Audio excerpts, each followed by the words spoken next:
Nova Scotia and Halifax.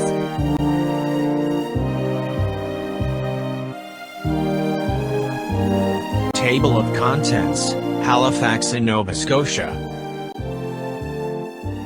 All about the province of Nova Scotia and the city of Halifax, with visiting and touring information, geography, history, attractions, and off-that points of interest.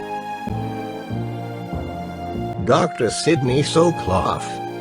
Dr. Sydney22@gmail.com. 2022. Narration by Dr. Sydney Soclof, Zoe Phonemes, and Nathan Coltove. For a more complete discussion of YouTube navigation, please go to this video using the link here. Chapter 3. Introduction to Nova Scotia. Canada's Maritime Province of Nova Scotia. Where Nova Scotia in Halifax. The Canadian province of Nova Scotia is in the easternmost part of the North American continent. Nova Scotia is sometimes called the Wharf of North America. Canada's maritime provinces are Newfoundland and Labrador, New Brunswick, Prince Edward Island, and Nova Scotia. Here is Nova Scotia. Nova Scotia is Canada's second smallest province in area after Prince Edward Island. Nova Scotia occupies the southeastern peninsula of Canada and nearby Cape Breton Island on the Atlantic Ocean. To the west of Nova Scotia is the Bay of Fundy. The peninsula of Nova Scotia is joined to New Brunswick on the northwest by the Isthmus of Chignecto.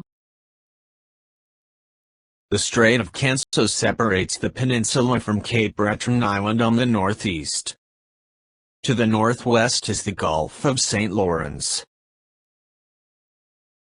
Except for the narrow isthmus connecting it with New Brunswick, Nova Scotia is surrounded by salt water. No point is more than about 30 miles from the water. Areas of the regions of Canada. Quebec is the second largest province in area after Ontario. Halifax, Nova Scotia. Chapter 4. Halifax was founded in 1749. Halifax is called the gateway to Canada. Halifax is also known as the birthplace of British Canada, the city of trees, and the city of firsts. Halifax is the capital and largest city of Nova Scotia and Canada's largest ice-free Atlantic seaport. Halifax is Canada's largest naval base. Halifax is a manufacturing, educational, and research center. Toronto in Ontario is the largest city in Canada, with a metropolitan area population of 6.2 million. Montreal in Quebec is in second place, with a metropolitan area population of 4.3 million. Vancouver, British Columbia, on the west coast, is the third largest city with a metropolitan area population of 2.6 million. Halifax in Nova Scotia is the 12th largest city in Canada, with a population of 466,000. Halifax is on an inlet, about 10 miles from the Atlantic Ocean. Halifax is on a peninsula. The major suburb of Halifax is Dartmouth, with a population of 92,000. In 1996, the provincial government amalgamated all municipalities in Halifax County into a single regional government named Halifax Regional Municipality. Here is a satellite view of the Halifax Regional Municipality. Halifax Harbour is the world's second largest natural harbour after Sydney, Australia, and the world's largest in terms of water volume. This is where cruise ships dock, right near downtown Halifax. Bedford Basin, just beyond the Narrows, is where the convoys assembled in World War I before crossing the Atlantic to Britain. Halifax has been a strategic city since its founding by Colonel Edward Cornwallis in 1749. His nephew, Charles Cornwallis, the first Marquis Cornwallis, would become a British general in the American War of Independence and was later Governor-General of India. This is George Montagu Dunk, the second Earl of Halifax. My friends call me Donkey or the Dunkstay, but my full title is George Montagu Dunk, the second Earl of Halifax. And Halifax was named after me. Halifax was named after George Montagu Dunk, the second Earl of Halifax. So, it is possible that it could have been called Dunktown or Dunkville instead of Halifax. Halifax has a very well-protected harbour. Chapter 5. Halifax Sights. Halifax highlights include the Maritime Museum, Historic Properties, Halifax Waterfront Casino, Nova Scotia Victorian Public Gardens, Spring Garden Road Shopping District, Museum of Natural History, Halifax Citadel National Historic Park, Province House, Cornwallis Park, Pi 21 and Alexander Keith's Nova Scotia Brewery. Among the many places of historical interest is the old fortress on Citadel Hill, now National Historic Park. The Halifax Citadel is in downtown Halifax, a few blocks from the harbor. Here is a satellite view of the Citadel location and the harbor area. The ship will dock here, right across from George's Island. Here is another satellite view of the Citadel location and the harbor area. The British established the Citadel during the late 1740s to counter a growing French presence at Fortress Louisbourg. A series of 4 different defensive fortifications have occupied the summit of Citadel Hill. The Citadel Hill and associated harbor defense fortifications afforded the Royal Navy the most secure and strategic anchorage in eastern North America astride the Great Circle route to Western Europe. They gave Halifax the nickname Warden of the North. The current star-shaped fortress, or citadel, is formally known as Fort George and was completed in 1856, following 28 years of construction. This massive masonry construction fort was designed to repel a land-based attack by the United States. Prince Edward, Duke of Kent, the Commander-in-Chief of Military Forces in British North America, wished to correct the tardiness of the Halifax garrisons of the British Army and Royal Navy. So, he commissioned a clock tower in 1800 before his return to England. The town clock opened in 1803 on Citadel Hill and has kept time for the community ever since. Chapter 6. The Maritime Museum of the Atlantic is well worth a visit. The Maritime Museum of the Atlantic has artifacts, images, charts, and plans relating to the maritime history of Nova Scotia.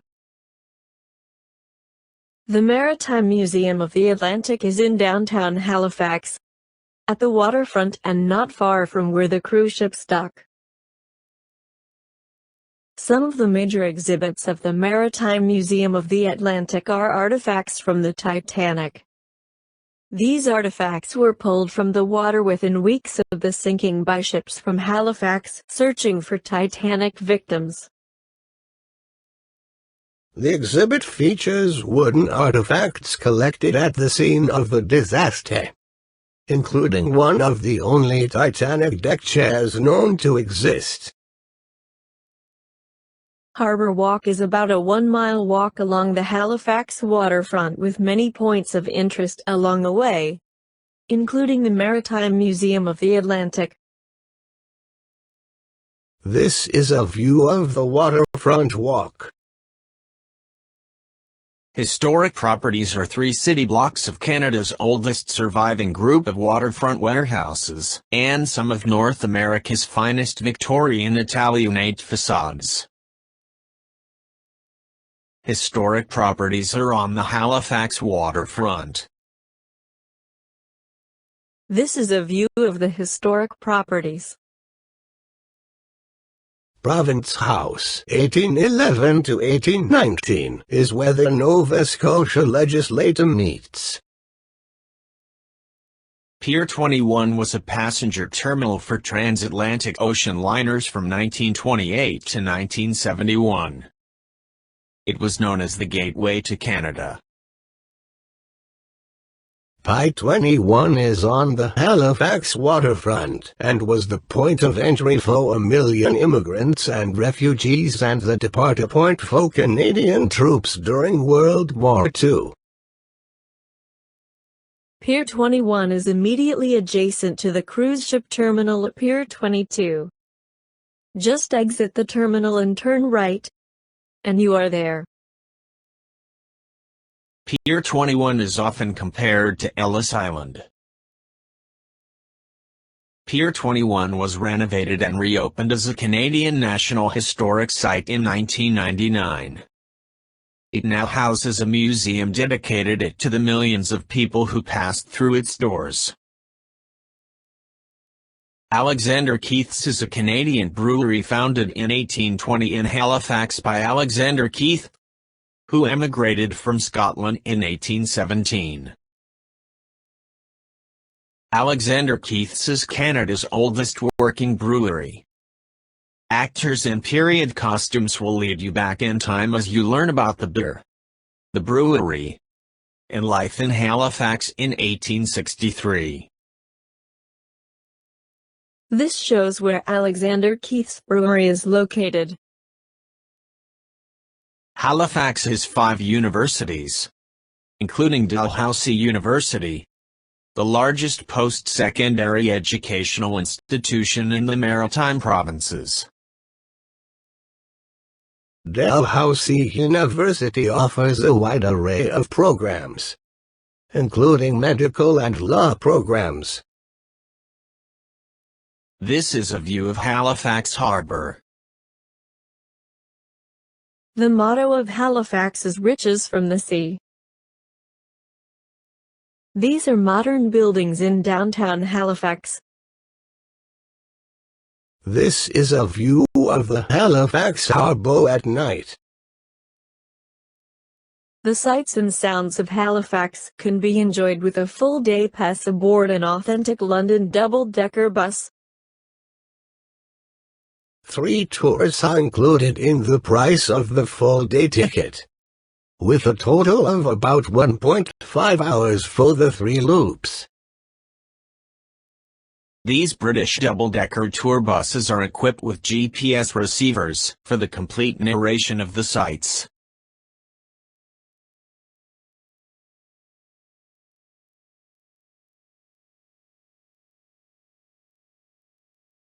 This fully guided tour has 3 loops tours and over 16 stops to choose from, and provides flexibility to enjoy Halifax.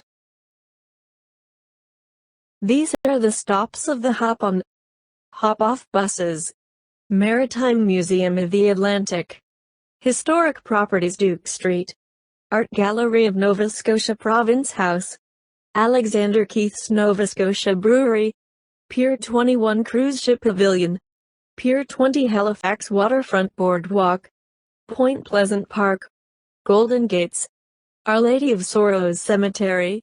Halifax Public Gardens. Museum of Natural History.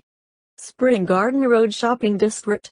Halifax Sights National Historic Park. And the Grand Parade in St. Paul's Church. There is one of the buses right outside the cruise terminal building. Pi 22. Tours can be booked on the ship or at the Pi.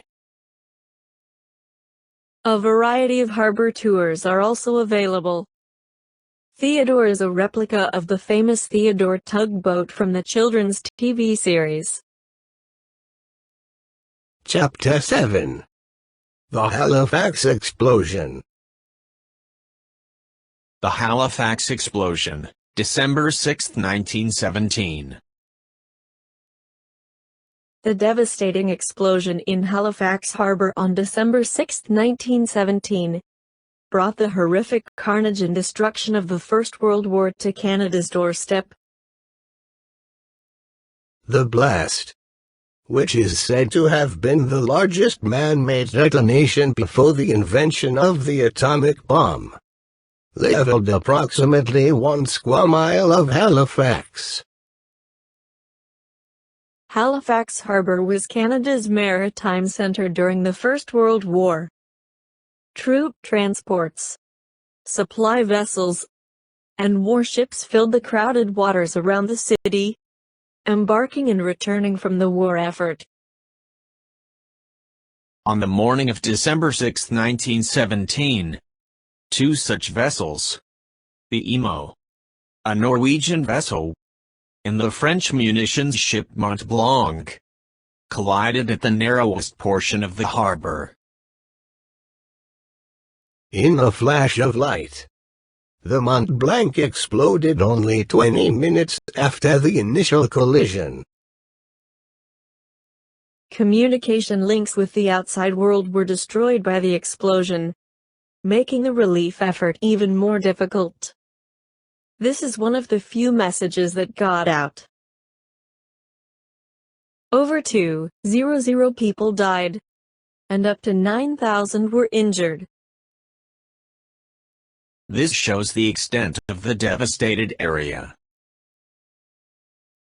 This is Halifax Explosion Memorial Bell Tower.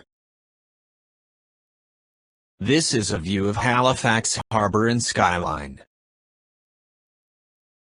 This is another view of Halifax Harbor and skyline. This is a view of Halifax Harbor in the downtown area. George's Island is where the French Acadians were detained in 1755 under terrible conditions before their deportation from Nova Scotia. This is looking out from Halifax Harbor towards the Atlantic Ocean. I heard that there are a lot of Haligonians around in Halifax. Yes, Sophia, there are. But Haligonian is simply the demonym for a resident of Halifax. Chapter 8. Cunard, a famous Haligonian. Samuel Cunard was born in Halifax, Nova Scotia, the son of a master carpenter and timber merchant, who had fled the American Revolution and settled in Halifax in 1840. Cunard founded a steamship line that later bore his name as the famous Cunard Line. The Cunard Line dominated the transatlantic passenger liners with ships like the Queen Mary, Queen Elizabeth, and even more recently, the new Queen Mary II. There is a statue of Samuel Cunard near the cruise terminal. Chapter 9.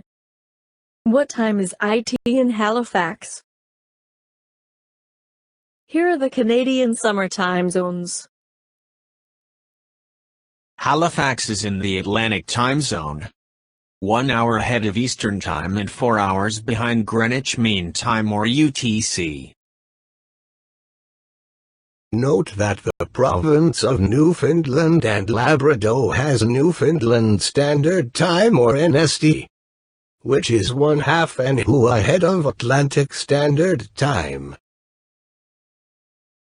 When it's 12 noon in New York, it is 1 p.m. in Halifax. Will it be hot in Halifax, or will it be cold? The nearness of the sea gives all of Nova Scotia a moderate climate. Over its 350-mile length, it has a modified continental climate comparable to that of Northern Europe.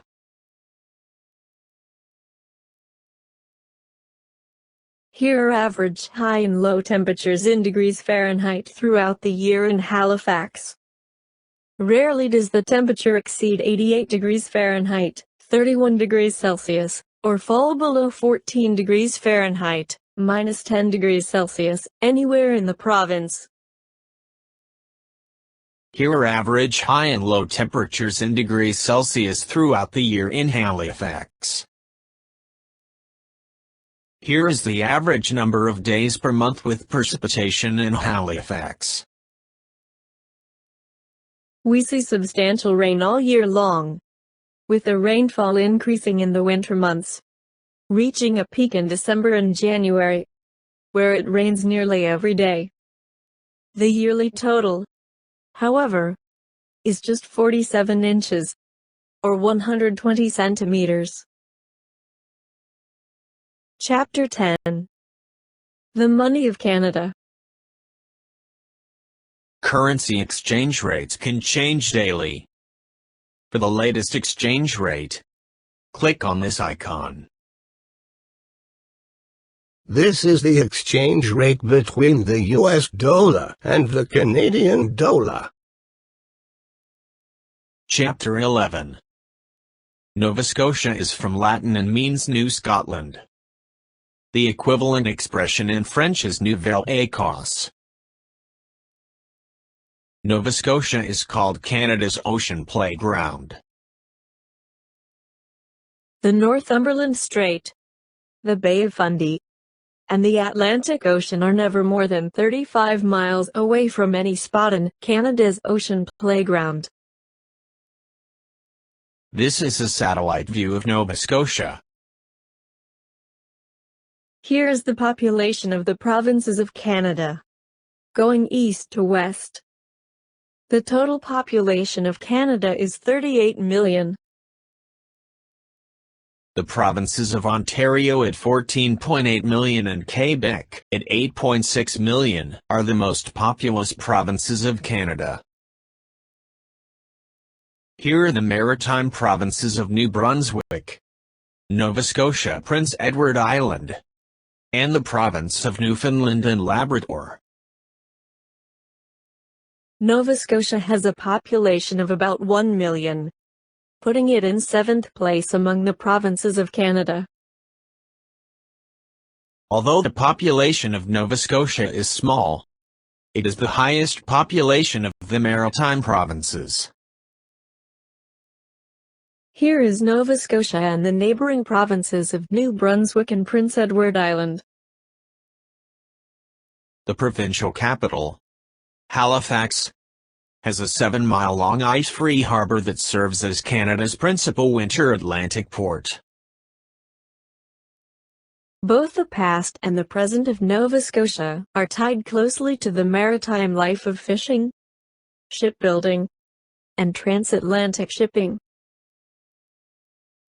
Chapter 12. The History of Nova Scotia. The French founded their first successful colony in North America in 1605 at Port Royal, now called Annapolis Royal. Later the French named all their Atlantic possessions Acadie, or Acadia. These included Nova Scotia, New Brunswick, Prince Edward Island, and parts of the state of Maine. The origin of the name Acadia is credited to the explorer Giovanni da Verrazzano, 1480–1527, who had the Greek term Arcady, meaning land of beauty, written on the entire Atlantic coast north of Virginia on his 16th century map. This map shows some of Verrazzano's explorations of the east coast in 1524. The name Arcadia or Acadia was initially given by Verrazzano to the entire coast from Virginia north to Canada. For more than 150 years, Acadia was a battlefield in the struggle between England and France. Today, Acadia refers to regions of Atlantic Canada with French roots, language, and culture. Port Royal fell to the English in 1613 and 1621. King James I of England granted the territory to Sir William Alexander, a Scottish poet. The territory was named Nova Scotia, Latin for New Scotland, for King James's native land. But that is not the end of the story. England and France contested the ownership of this land for many years to come. In 1632 Charles I, successor to James I, returned Acadia to France, and the French resettled Port Royal. In 1654, the British recaptured Acadia.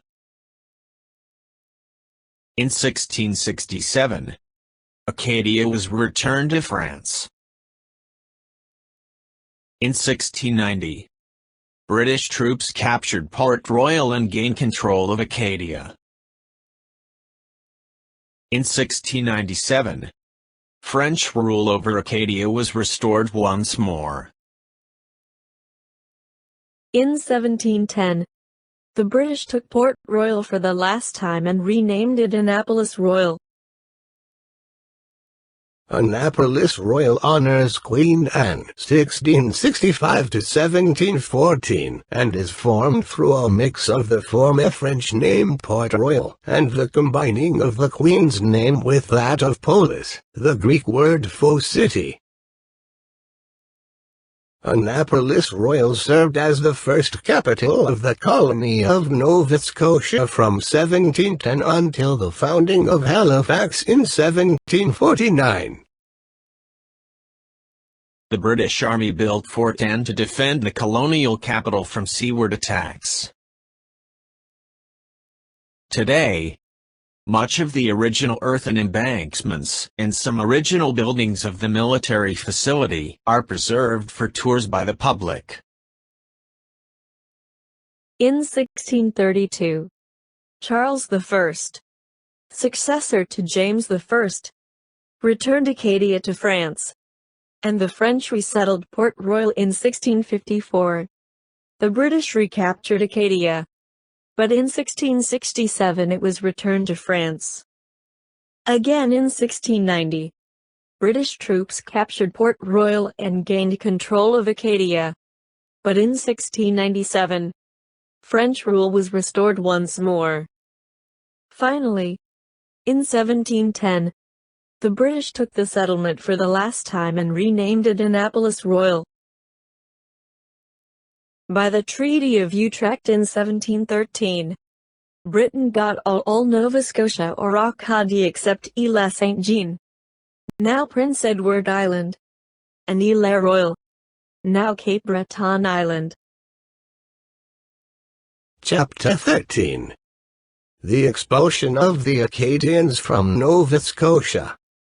The Great Dérangement, the upheaval. The Great Dérangement, the upheaval, was the expulsion of the Acadians from Nova Scotia and the other Canadian maritime provinces of New Brunswick, Prince Edward Island, and part of the U.S. state of Maine. This occurred during the French and Indian War, part of the 7 Years' War in Europe, and was part of the British military campaign against New France.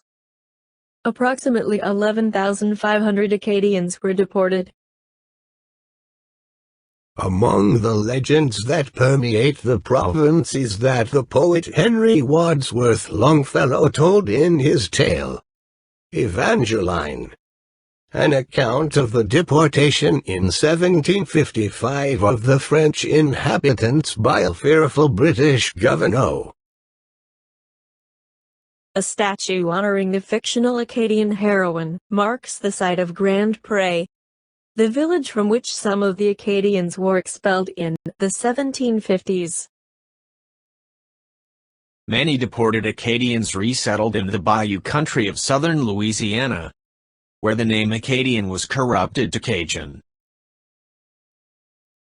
Chapter 14. Fortress of Louisbourg.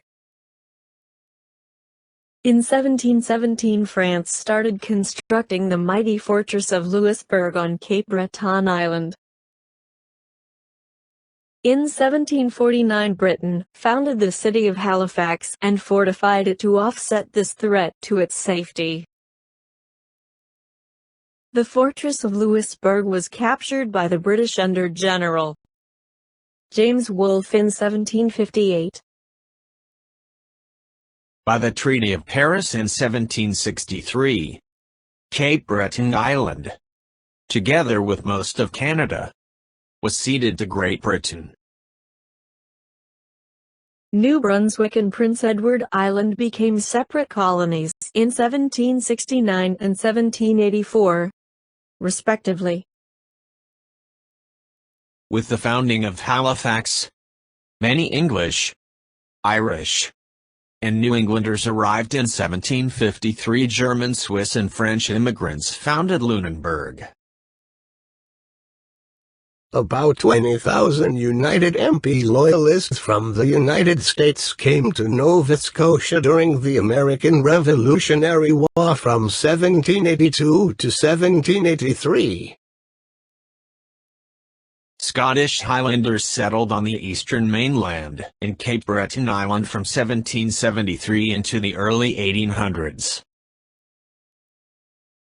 In 1758, the first elective assembly in Canada convened in Halifax. After a series of conferences, the Dominion of Canada was formed in 1867. Nova Scotia was one of the first 4 provinces, along with Ontario, Quebec, and New Brunswick. These are the first 4 provinces of Canada after the Confederation in 1867. Difficult times began in the late 19th century. The industrial expansion went to the large provinces of Ontario and Quebec, from which Nova Scotia was isolated geographically. Its natural trade southward to New England was cut off by political barriers and high export duties. With the growth of transportation, the province's economy improved. Halifax was a strategic port in World War II in the 1960s. Many new industries came to Nova Scotia. Automobile assembly plants were opened in Dartmouth in 1963 and Halifax in 1967. Chapter 15. The economy of Nova Scotia. About 8% of Nova Scotia's land area is used for agriculture. The Annapolis Valley is the leading fruit-growing region in the province. Here apples are the chief crop, but pears, plums, strawberries, and raspberries are also produced. The 80 miles, 129 kilometers, long Annapolis Valley is famous for its apple orchards, which first bore fruit in the mid-1660s. Livestock raising and dairying, the most valuable agricultural activities, are carried on in the farmlands along Northumberland Strait and the Margaree Valley of Cape Breton Island. Milk, butter, cheese, poultry, eggs and concentrated milk come from these regions. Wild blueberries are harvested on a commercial scale. Tobacco growing has been introduced. Honey, maple sugar, and maple syrup are also produced. Nova Scotia's fisheries hold a leading position in value among the provinces. Lobsters, scallops, herring and mackerel are the chief inshore fish.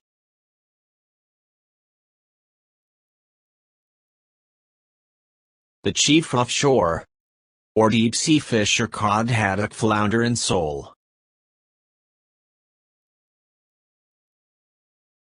Fish processing plants produce fresh and frozen fish, fillets, and fish blocks, which are the raw material of fish sticks. More than 80% of the province's seafood production is exported, accounting for about 25% of Canada's fish exports. Mining is another major industry in Nova Scotia. Coal is the leading mined product, and some 70% of the province's energy needs are met through thermal coal. Salt and anhydrite production also meet a wide demand, and the provincial gypsum deposits yield 75% of Canada's supply. Chapter 16. The people of Nova Scotia. The total population of Nova Scotia is approximately 970,000. Of that total, 72% are of British descent. Those of only French descent constitute about 8%, and those of some British and French background, another 8%. The remaining 12% are of European, Asian, African, or American Indian origin. The Micmac Indians were the earliest inhabitants of the region, and many of them live today on reservations. With 42 persons per square mile, 16.2 per square kilometers. Nova Scotia is the second most densely populated province after Prince Edward Island. More than half of the province's residents are concentrated in urban areas. More than one-third of the people are Roman Catholics. The United Church of Canada is the largest among the Protestant denominations, followed by Anglicans and Baptists. Since 1960, immigration into Nova Scotia has not been numerically significant, but the emigration of both the undertrained and the well-educated has continued. English is the only spoken language of more than 90% of the people. Few Nova Scotians remain who have French as their only spoken language, but nearly 8% of the people are bilingual. Impressive historic sites include the Fortress of Louisbourg, Champlain's habitation at Port Royal, the Halifax Citadel, Breton Highlands National Park, the Alexander Graham Bell National Historic Park, and the Grand Pré Memorial in the Annapolis Valley. Chapter 17. The Bay of Fundy. The highest tides on planet Earth occur in the Bay of Fundy. The water level at high tide can be as much as 45 feet, 16 meters, higher than at low tide. This is the Bay of Fundy. The Bay of Fundy is an inlet of the Atlantic Ocean between the Canadian provinces of Nova Scotia on the south and east and New Brunswick on the north and west. The daily tidal flow is some 70 billion cubic feet, 2 billion cubic meters, more than 9 times the daily discharge of the Mississippi River. The Bay of Fundy is famous for its fast-running tides. As the tide rushes up the narrowing, funnel-shaped bay, high crested waves rise to 52 feet, 16 meters. This is the Bay of Fundy at high tide and low tide. At high tide, the upstream force of ocean water into the rivers causes whirlpools, tidal waves, and reversing falls. A tidal power plant is used to harness some of this tidal power to generate electricity. This is the tidal power generating station at Annapolis Royal, Nova Scotia. This tidal power station generates more than 30 million kilowatt-hours of electricity annually, enough for 4,500 homes. Water is stored here during high tide. Then the gates are closed. Water goes out through the turbine. Boats rest on wooden stands at low tide to keep them from toppling over. Chapter 18. Scenes of Nova Scotia. This is a quotation from Alexander Graham Bell about Nova Scotia. I have traveled around the globe. I have seen the Canadian Rockies, the American Rockies, the Andes, and the Alps and the Highlands of Scotland. But for simple beauty, Cape Breton outrivals them all. The Bell family is buried in Baddock, Nova Scotia. Peggy's Cove is 26 miles, or 43 kilometers southwest of Halifax. This is the location of Peggy's Cove, 26 miles or 43 kilometers southwest of Halifax. This is Peggy's Cove. Scenes of Nova Scotia. A scene of Nova Scotia. Nova Scotia scenes. Nova Scotia scenes. Nova Scotia scenes. Chapter 19. Fortress of Louisbourg National Historic Park. The Fortress of Louisbourg National Historic Park is the most extensive historical reconstruction in Canada. The Fortress of Louisbourg was built to protect France's interests in the New World and to serve as the center of its massive seasonal fishing industry. By the Treaty of Utrecht in 1713, Britain got all Nova Scotia or Acadia. France's only remaining possessions in what is now Atlantic Canada were the islands of Cape Breton and Prince Edward, which we then called Ile Royale and Ile Saint-Jean. Louisbourg, near the eastern tip of Cape Breton Island, Nova Scotia, served as the capital of the new colony of Ile Royale. Louisbourg also was the first line of defense for France in its 18th-century struggle against Great Britain for colonial supremacy in North America. The French used the islands of Ile Royale and Ile Saint-Jean as a base to continue the important cod fishery off the Grand Banks. In 1719, the French began constructing a fortified town at Louisbourg, which was only completed on the eve of the First Siege in 1745. The town and settlement along the harbor shore soon became a thriving community. The cod fishery accounted for most of Ile Royale's prosperity. Louisbourg became a hub of commerce, trading in manufactured goods and materials imported from France, Quebec, the West Indies and New England. Louisbourg changed hands between France and Britain several times. Following a declaration of war between Britain and France, the fortress was taken by the British, mainly New Englander colonists. After a siege of 6 weeks. Only 3 years later, Louisbourg was restored to the French by the Treaty of Aix-la-Chapelle.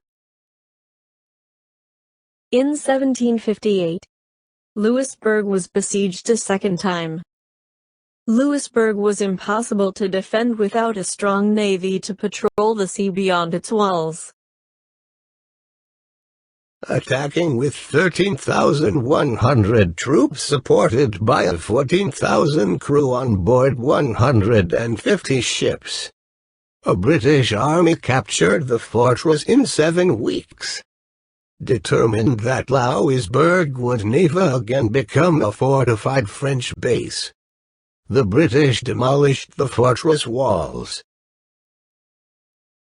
This is the fortress of Louisbourg. Circa 1774.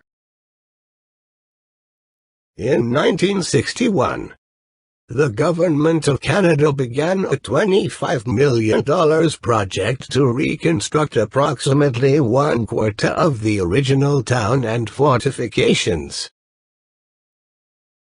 The buildings, yards, gardens, and streets are being recreated in this area as they were during the 1740s. Immediately preceding Louisbourg's first siege. Today, the entire site of Fortress Louisbourg has been designated a National Historic Site of Canada, with guided and unguided tours available. Archaeological excavation has yielded millions of artifacts and the ruins of fortifications and buildings. This is the Fortress of Louisbourg National Historic Park. This is the Fortress of Louisbourg National Historic Park. This is the Fortress of Louisbourg National Historic Park. The historical evidence reveals much about life at Louisbourg and provides an excellent base for studying the French in North America.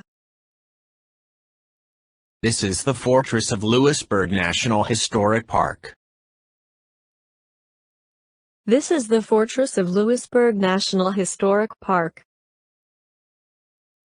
This is the Fortress of Louisbourg National Historic Park. This is the Fortress of Louisbourg National Historic Park. Chapter 20. Recommended videos, Halifax. Recommended video, Halifax, Nova Scotia, Canada Travel Guide. Recommended video, Top 10 Best Places to Visit in Halifax. Recommended video, History of Nova Scotia. Recommended video, Nova Scotia Facts You Probably Don't Know. Recommended video, Nova Scotia Middle School Geography. Recommended video, 10 Fun Facts About Nova Scotia. Recommended video, Nova Scotia Travel Guide, Top 5 Best Places to Visit in Nova Scotia. The Maple Leaf Forever.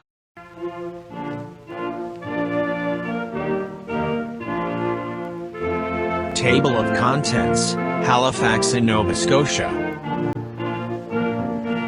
Thanks for watching.